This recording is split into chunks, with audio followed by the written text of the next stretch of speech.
Media మిత్రులకి నమస్కారం. నా పేరు పంజాక్షరం వాసంతి. ఈరోజు ప్రభుత్వం ఏ విధంగా ఉందంటే మన దేశాన్ని పట్టించుకోలేదు. 28 మందిని నిలువన చంపేస్తే వాళ్ళ గురించి ఆలోచించే వాళ్ళు ఎవరు లేరు. దేశం గురించి ఆలోచించలేదు కదా, కనీసం మన రాష్ట్రం గురించి కూడా పట్టించుకునే వాళ్ళు లేరు. ఏదో చిన్నపిల్లలకి చాక్లెట్ ఇచ్చి మోసం చేసినట్టు హామీల పథకం వాళ్ళని ఎన్నో సూపర్ సిక్స్ అని చెప్పి చంద్రబాబు నాయుడు గారు ఓట్లు వేయించుకొని ఈరోజు ఎవరిని పట్టించుకోకుండా బస్సు అన్నారు, ఉచిత బస్సు అన్నారు, ఉచిత బస్సు లేదు. సూపర్ సిక్స్ అన్నారు, సూపర్ సిక్స్ లేదు. గ్యాస్ సిలిండర్లు అన్నారు, అవి లేదు. ఏది పట్టించుకోకుండా కేవలం ఎవరు మాట్లాడుతున్నారో వాళ్ళని అరెస్టు చేయడమే పాలన అనుకుంటున్నాడో ఏమో, అది కరెక్ట్ కాదు. ప్రజలు మిమ్మల్ని నమ్మి ఓటేశారు. ప్రజల గురించి కూడా మీరు పట్టించుకొని, ప్రజలకు కావాల్సింది కరెంటు ఉండటం లేదు, కరెంటు బిల్లు పెరిగిపోయింది, తల్లికి వందనం అన్నారు, అది పట్టించుకోలేదు. కనీసం కొంతవరకైనా ప్రజలు మిమ్మల్ని నమ్మి ఓటేసినందుకు ప్రజలకు మీద మీరు మనసు పెట్టి మీరు చేయాల్సిన పనులు చేస్తే ప్రజలు కూడా సంతోషిస్తారు, మీ మీద గౌరవం పెరుగుతుంది.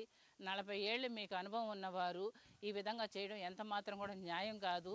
అదేవిధంగా 5 ఏళ్ళు జగనన్న వచ్చి పాలనలో 2 సంవత్సరాలు మహమ్మారి కరోనాతోనే పోరాడాడు. 3 సంవత్సరాలే ఆయన గట్టిగా చేసింది. అయినా ప్రజలు ఎంతో సంతోషంగా ఎంతో బాగున్నారు. ఈరోజు ప్రతి ఒక్కరు ఆవేదన, కరెంటు లేదు, కూలి వాళ్ళకి పనులు లేవు, ఎంత ఇబ్బంది పడుతున్నారంటే వాస్తవంగా ఇది చంద్రబాబు నాయుడు హయాంలోనే జరుగుతుంది. ఒక చంద్రబాబు నాయుడికే ఈ క్రెడిట్ అంతా చెందుతుంది అని కూడా కూటమి ప్రభుత్వం చేసేది ఎంతవరకు కూడా కరెక్ట్ కాదు. ఇది ఈ పెద్ద ఆవిడ వీళ్ళు పోయి అదేమంటున్నారంటే వీళ్ళు కూటమి ప్రభుత్వంలో మేము అన్నా క్యాంటీన్ పెట్టాము అంటున్నారు. అన్నా క్యాంటీన్ ఇక్కడి నుంచి మాకు దాదాపు 5 కిలోమీటర్లు ఉంది. వీళ్ళపై అన్నా క్యాంటీన్లో భోజనం చేయగలుగుతారా చెప్పండి? వీళ్ళకి వాలంటీర్లు అనేది ఉంటే, వాలంటీర్ సంస్థ ఉంటే ఏ అవసరమైనా కానీ వాలంటీర్లు ఇంటికి వచ్చి మా అవసరాలు ఏందో కనుక్కొని మా ఇళ్ళకి తెచ్చిచ్చేటట్టుకు జగనన్న చేశాడు. ఈరోజు వాలంటీర్ వ్యవస్థని తీసేశారు. వాలంటీర్ ఉద్యోగాలు 5,000 కాదు 10,000 ఇస్తానన్నారు. అన్ని అబద్ధాలు, అన్ని మోసాలు. ఈరోజు చేతులు ఎత్తేసి నేనేం చేయలేను అంటున్నాడు. ఇది ఒక ముఖ్యమంత్రి చెప్పాల్సిన విధానం కాదు.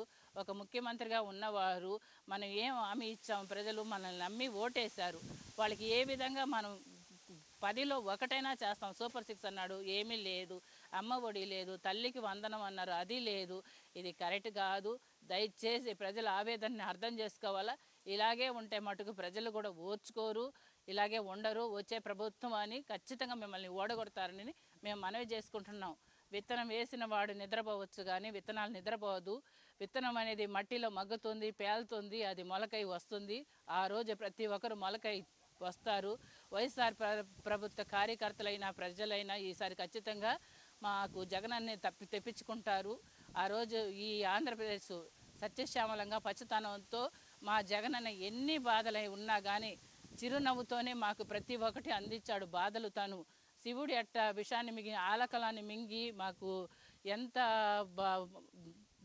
జనాభాకి అమృతాన్ని ఇచ్చాడో అదేవిధంగా ఎన్ని బాధలున్నా, కరోనా అనే మహమ్మారి ఉన్న వాస్తవంగా అయితే జగనన్న తొలిసారిగా ముఖ్యమంత్రిగా చేసినా కానీ ఎంతో బాగా చేశాడు. ప్రతి ఒక్కరు గుర్తించతగ్గట్టు చేశారు. చిన్నారుల కాడించి అవ్వాతాతల నుంచి అక్క చెల్లెం ప్రతి ఒక్కరికి మంచి చేశారు. ఈరోజు ప్రతి ఒక్కరిని చంద్రబాబు నాయుడు గారు చాలా వరకు బాధ పెడుతున్నారు. ఇది కరెక్ట్ కాదు. దయచేసి మిమ్మల్ని నమ్మి ఓటేసిన ప్రజల్ని మీరు గుర్తు తెచ్చుకోండి. మీరు మానాడులని అవన్నీ ఇవన్నీ తిరగడం కాదు. ప్రజల కోసం కూడా ఆలోచించి ప్రజల కొరకు పని చేస్తే నిజంగా మీకు చాలా మంచిదని చెప్పి కూడా ఈ విధంగా చెప్పుకుంటున్నాం.